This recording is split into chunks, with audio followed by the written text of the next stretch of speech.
Welcome to the HBR IdeaCast. I'm Catherine Bell, Deputy Editor of the HBR Group, and I'm joined today by Bob Simons. He's a professor here at Harvard Business School, and his most recent book is 7 Strategy Questions, A Simple Approach for Better Execution. Welcome to the IdeaCast, Bob. Thank you. So to start, tell me about the biggest obstacles you've seen companies face in terms of executing their strategies. It is a very, complex problem. On one hand, simple, on the other hand, quite difficult. The issue that most companies face is we've come through a period, 15 years, of growth and expectations for profitability. Then we hit this very rough patch, 2007, 2008 to the present. And most companies have gotten somewhat complacent and not used to the need to make tough choices. And one of the central messages of the book is the need for executives to really think hard and carefully around the tough choices they have to make. And so the one message that I'm trying to get across to executives is that they need to push aside the complacency, push aside the easy choices, and do some careful analysis to help their organizations drive forward. The first of the difficult questions, the tough choices you bring up, is who is your primary customer? Yes. Why can't companies target multiple sets of customers? Well, this is a very good example of the kind of tough choices that I try to provoke conversation with, challenge managers to address, because it is always easier to avoid choice by saying we will do and just as you put the question, rather than dealing with one primary customer, choosing multiple customers. The difficulty, like any choice, is that if you try to allocate resources to serve the needs of multiple customers, multiple types of customers, you end up serving no customer well. And this is not a problem if competition is not intense, if there's lots of excess resources.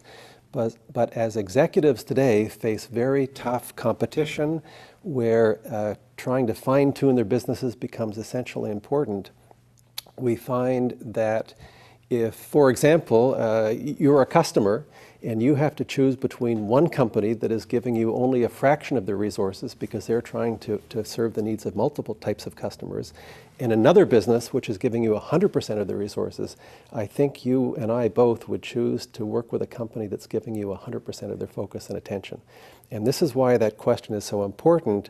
Choosing the primary customer should determine how you allocate all the resources in your business. Can you give us an example of a company who's done that particularly well?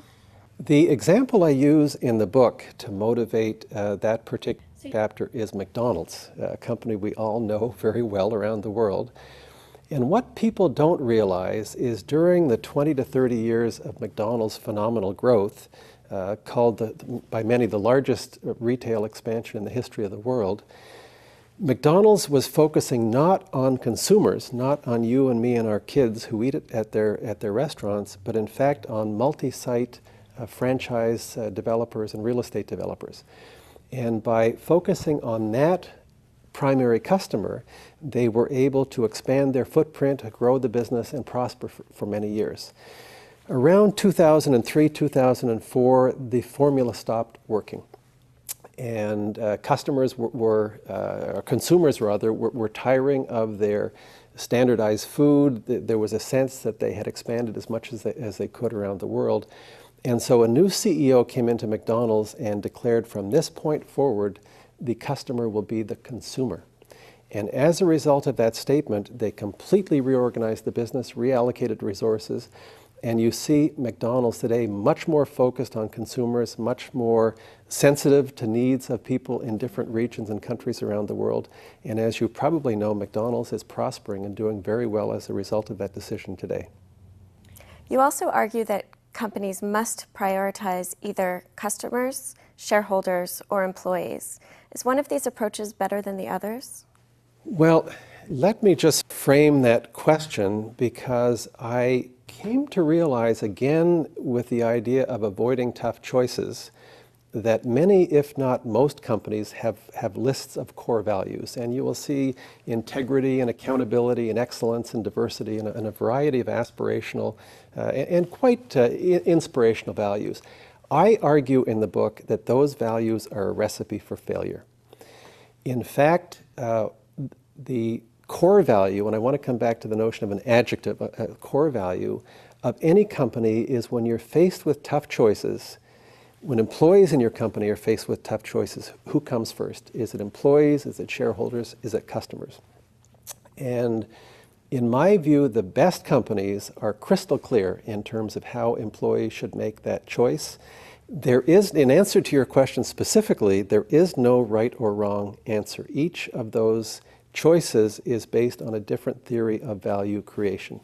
So, for example, companies that put employees first, often in service industries, managers, executives of those companies believe that if employees are well treated, they in turn will serve their customers well, and that down the road will build shareholder value. It's a theory of action. Companies that put shareholders first believe that they would like their employees to make choices directly around profitability, around margins, around asset utilization. Different theories of value creation, no right and wrong, but choosing is essential. And sticking to it. Sticking to it. So you also recommend ruthless prioritizing when it comes to metrics. Yes. How should companies decide which metrics to focus on?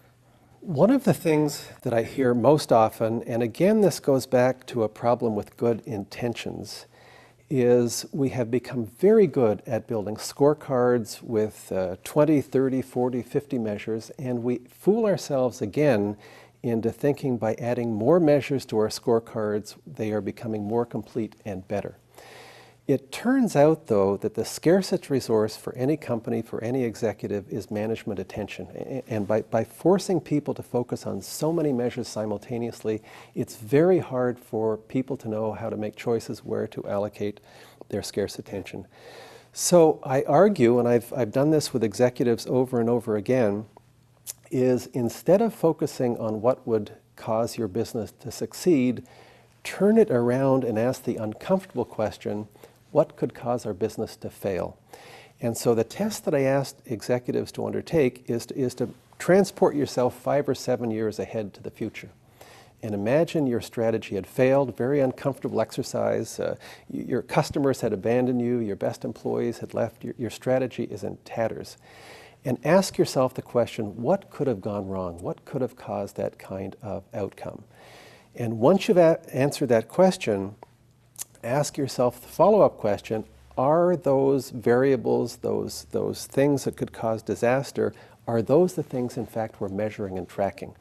And too often you discover that the things that stand between success and failure and the measures you should be using to track them are buried way down in your scorecards and have been lost among the thicket of things that are just nice to have. The 7 questions in your book are designed to force really tough discussions. What's the key to having those discussions effectively? Well, I'm glad you asked that question because I try to argue in the book that my job is to provide the questions to executives, and their job is to take those questions and use them to engage their organization.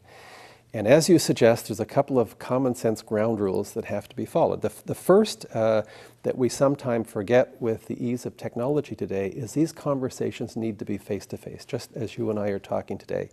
The look me in the eye contact is essential. You have to be able to read body language, know when to support people, when to probe, when to challenge, how to manage that discussion. Number 2, it's incredibly important that people understand that when we come into these discussions, they need to check their titles and the office politics at the door. The whole purpose of this is to engage people in the search for new ideas, new understanding, new ways of building action plans. And the worst thing that you can do is to try to retreat to organizational hierarchy or power structures, which will block thinking. So my main message for executives, if you want this process to work, you have to be a role model. You have to encourage people to take risky positions. You have to reward people who are willing to think outside the box. And you must really invest yourself in making the process work. Thank you for joining us today, Bob. Thank you. This was Professor Bob Simons, author of 7 Strategy Questions. For more, please visit hbr.org.